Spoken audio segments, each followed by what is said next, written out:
yes, it has become a common argument from the Muslim camp to suggest to the Christians that John 1 contains a reference to the Prophet Muhammad. Yes, Prophet Muhammad.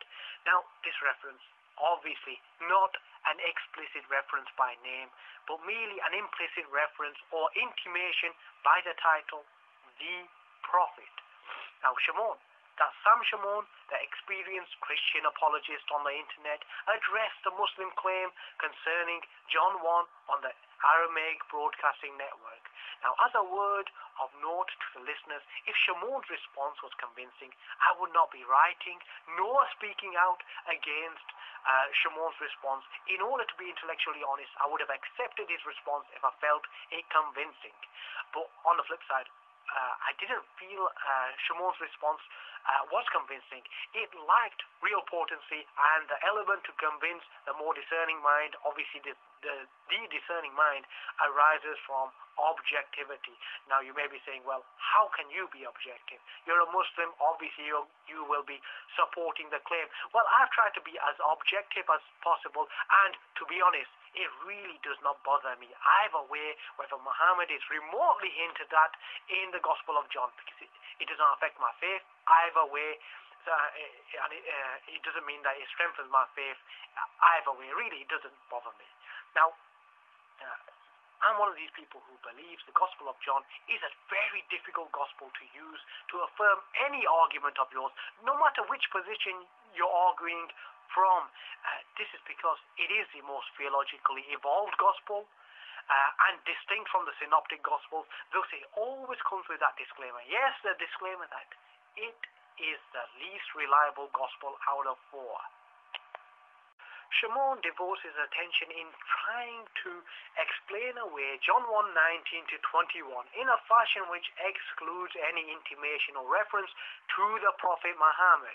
I feel Shamoun's pre-programmed bias or a pre-programmed objective is key in his in his mistake making rather, and we'll look at his mistakes or blunders later on. But let's just look at what we realize from the text. If we allow this passage to speak for itself, we realize that the Jews were expecting 3 separate individuals.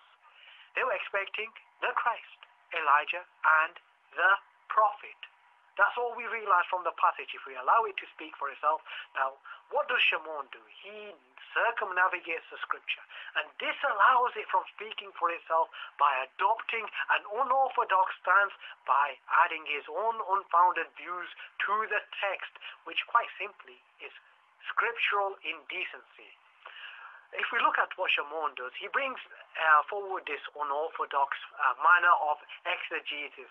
He goes all the way back to John the Baptist's lineage, which has nothing to do with the passage in itself, but we realize why he does this later on. He shows us that John the Baptist is an Israelite. Fair enough. Then he conflates it with the fact that the Jews asked John the Baptist whether he was the prophet. Now, Shamoun comes to the conclusion after conflating the two that this shows that the Jews were expecting the prophet to be an Israelite. You think, well, is this really relevant? But then you realize why. Because then we realize Muhammad is an Ishmaelite, not an Israelite. So Shamoun's exegesis is all geared towards excluding Muhammad from the text. But if we allow the text to speak for itself, Muhammad is very much still in the equation. He's very much still in the text. But Shamoun's exegesis just eliminates the possibility of Muhammad being in the text. So it is quite a, erroneous methodology. I don't want to say deceptive at this stage. Now, Shamoun is inconsistent, because if he uses his methodology for the whole passage, we realize Shamoun could quite easily look at John the Baptist's lineage again, and he doesn't take much in the way of knowledge in terms of genealogy to realize John the Baptist was born of a mother and father. Regular birth, husband and wife. Why doesn't he not conflate this with the fact that John the Baptist tells us, I am not the Christ? So if we use Shamoun's methodology, we could quite simply say John the Baptist is telling us that the Christ Christ is going to be somebody born of a regular birth. So either Shamoun's methodology of explaining away this passage is wrong, or John the Baptist is wrong, or Jesus and Mary are wrong. So Shamoun's got really issues, because if he wants to persist with this methodology, then this sends the whole passage onto a new tangent, quite a nasty, ugly tangent that will take Shamoun outside the realm of Christianity. So Shamoun, have a rethink, because we're not talking about Shamoun's handbook where you can add whatever you want to add to it. We're talking about the Bible. Allow it to speak for itself, my friend, and stop adding your own information to it, because it's just going to make you look rather unscholarly. Now let's look at the rest of your claim. You claim, well, if the Jews could have got the genealogy of the prophet wrong, then why can't they not get the whole existence of the prophet wrong? I.e., there is nobody to come with the title the prophet. Well, Shamoun, you got issues here again, because if you read the whole passage, you realize John the Baptist does not question the Jews concerning who the prophet is. He does not seem perplexed. He actually just tells us he's not the prophet, suggesting to us that there is somebody with the title the prophet. So Shamoun, you got issues there. Now you move on. You move on with the rest of your claim. By claiming that the Christ and the prophet are the same person. All you do initially is bring forward irrelevant information and present them as evidence. And then you move on to your main body of argumentation. And we'll look at that as well. After much fanciful manipulation of his own text, Shamoun moves on. He moves on to his next claim that the prophet and the Christ are the same person. This despite the fact that the passage in question, John 1:19 to 21, militates against him, because if we allow it to speak for itself, John 1:19 to 21 clearly tells us the prophet, the Christ, and Elijah are not the same person.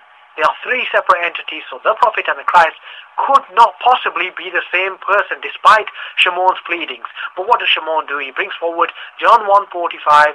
This does not support him one iota. I'm going to rush through it. You can read it for yourself and realize, look, this does not support him one bit. But interestingly enough, as a side note, when Shamoun reads it out, when he gets through the crescendo, where he says, describes Jesus of Nazareth as the son of Joseph, Shamoun hesitates, because he knows that this counters or contradicts the belief that Jesus had an immaculate birth and was the Son of God, because it describes him as the son of Joseph. Obviously, Joseph is not God.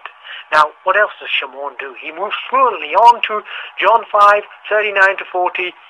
You can read it for yourselves. This does not support his idea that the two, i.e. the Christ and the prophet, are the same person. Why he brings it forward, I have no idea. I'm just going to dismiss these two passages that he brings forward as irrelevant padding, and we'll move on to the last point.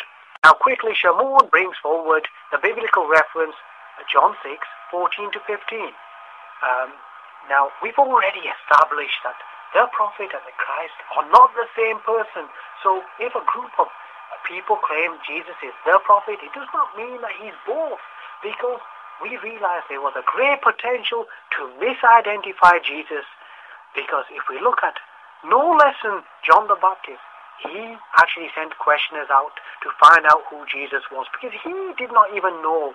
And if we look at the Gospel of Matthew, yes, the Gospel of Matthew, Matthew 16:13 to 14, we realize that there was a whole spectrum of beliefs concerning who Jesus was, all of them erroneous. Some people thought that he was John the Baptist, Elijah, Jeremiah, one of the other prophets. We now know that Jesus is the Christ, so clearly he's not any of these titles. If we use Shamoun's, an exaggerated form of Shamoun's methodology in accepting all the titles given to Jesus and combining them into one, we would be saying that Jesus is the son of Joseph, Jesus is John the Baptist, Elijah, Jeremiah, one of the prophets. No, we cannot do this. We must allow the Bible to speak for itself and recognize error, recognize that the context, that there were many people who did not know who Jesus was, and The irony is immense because Shamoun brought this reference forward. A number of people saw Jesus perform the miracle of food multiplication and then declared him to be the prophet.